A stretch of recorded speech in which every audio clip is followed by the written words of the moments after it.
I haven't written a speech. I thought I would just stand up here and see where my emotions take me. For me, as a cycle campaigner and a climate campaigner, for me, the emotions that lie behind Stop Killing Cyclists and the emotions that lie behind Extinction Rebellion are threefold. They're grief. Grief for our friends, our lovers, our children, our parents, those we've lost from this accursed fossil fuel empire. It's despair at the lack of action. People like us have been campaigning for better cycling infrastructure for 50 years. And the level of cycling is the exact same as it was 40, 50 years ago, 2%. It's 27 in the Netherlands. It's despair at a government that says it wants to act on climate change, breakdown. A government that says it wants everybody to have access to healthy cycling. It issues a press release 3-4 times a year, year in, year out. And what are they doing? They literally issue a press release twice a year with around £30 million of funding saying, we, the government, want everybody to have access to healthy cycling. And this is not just a Tory issue. The Labour government did the same. The Lib Dem, when they were in government, did the same. This is what's happened for decade after decade. Every twice a year, the press release comes out from the Department of the Environment, Department of Transport. We want everybody to cycle, and here's 30 million. They bank on the public not understanding the words million versus billion. Because whilst they give us 120 million a year, that is 2% of the annual budget for transport.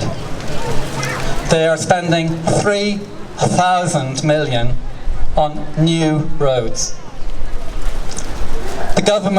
Parliament declared a climate emergency following the extraordinary rebellion by Extinction Rebellion in April, when we absolutely hijacked the media attention for a few weeks. Parliament declared emergency. What does that mean? What it means is that the UN General Secretary said in September 2018 that we've got 2 years to take radical action or humanity faces extinction.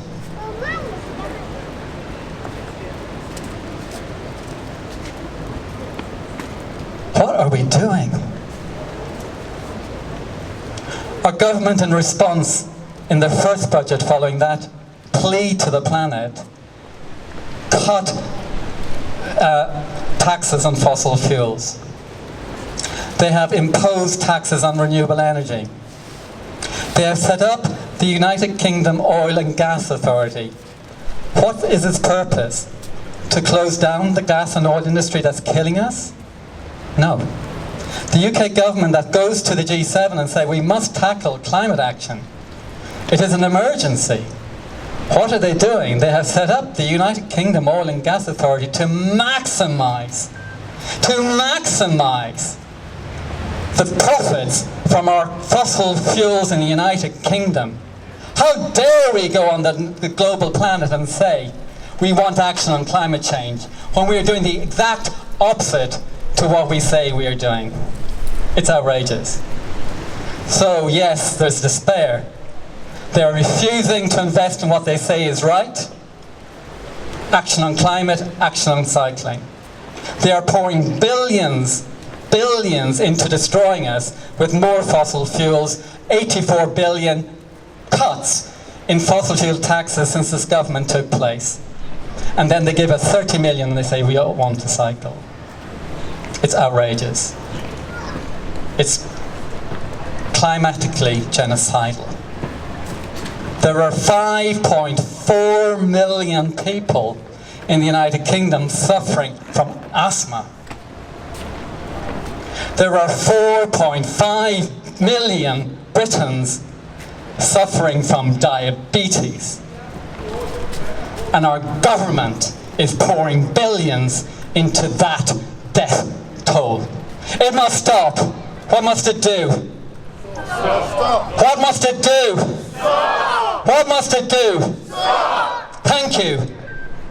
I want to say something else that links cycling, Stop Killing Cyclists and Extinction Rebellion. Stop Killing Cyclists wants to bring a new slogan to Extinction Rebellion. Cycling is core to the rebellion. Cycling is core to the rebellion. Why do I say that? It sounds like everybody thinks cycling is niche. Look, there's only a couple of hundred of us here and there's millions driving. 44% of oil on this planet that we've drilled and processed and refined is used for road transport. Almost half of oil is used for those damn cars and black cabs and cabs on our streets. And 70% of trips are under 5 miles. And over 80% are under 10 to 15 miles, which can be done by e-bikes. It's an important message for Stop Killing Cyclists and Extinction Rebellion to understand. Cycling is at the core of the rebellion. What is it? Cycling is at the core of the rebellion. Let me hear you. Cycling is the core of the rebellion. It's only 6 words. A little louder. Cycling is the core of the rebellion. Last time, let me hear you for real. Cycling is the core of the rebellion. Okay, 9 out of 10. So I've talked about grief. I've talked about despair. But the most powerful word is love. We are here because we love our planet. We love the remains of nature that we haven't destroyed. 60% eliminated in my lifetime. And we're here because we love each other, we love our families, and we love our children. And we love the generations that come. A loving humanity does not trash the climate. It does not provide poisoned air for its kids. It doesn't squander its soil. It protects and loves it. What do? We love it. What do? We love it. So that's my last message. The cycling community must unite in love, but also enrage at the lack of action. My colleagues and I in Stop Killing Rebellion, we staged last year's funeral for the unknown cyclists. We had one immediate ambition. We were fed up of the national, professional and London cycling campaigning groups not mobilising on the streets. It's too late for just lobbying behind the scenes. It's too late for just nice talks to politicians. We have run out of time. In fact, we may actually have completely run out of time. We may be past the tipping points. It is now time of despair and action and love. And to do that, we need to start mobilising behind Extinction Rebellion. We need to start mobilising on the streets. Thank you for Cycling UK for coming today finally. We welcome you. But we need you to mobilise.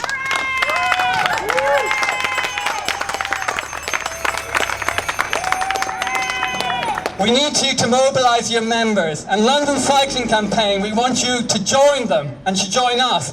You must start mobilising your members. It's not sufficient that you spend year after year without a decent protest, not a single protest. It should not be up to non-paid volunteers to do this. We must mobilise all of the campaign groups, London Cycling Campaign, Cycling UK, British Cycling, etc. we must start radically mobilising in the streets, and so that we have a mass protest in front of the Treasury next year. It is not start mobilising. It's too late for pissing around. We have to act. If we don't act, we face extinction. We face extinction unless we act radically. The time for gradual change has gone. Progressive change is saying we double from 120 million to 140 million is a joke. 240 million is a joke. It doesn't even build one cycling bridge. One cycling bridge across the Thames is £500 million. And we've got 6 years to get to zero carbon. So my message is mobilise, radicalise, go back to the cycling group and say, get on the streets and get behind Extinction Rebellion. Let's mobilise. Extinction Rebellion! Extinction Rebellion! Extinction Rebellion! And finally, one positive thing. Remember that cycling saves lives. Cycling saves lives. Hundreds of thousands of lives can be saved and protected. So let's finish, as we always do, with 3 positive cheers for cycling. Hip hip! Hooray! Hip hip! Hooray! Hip hip! Hooray! Bless you, and thank you everybody for coming.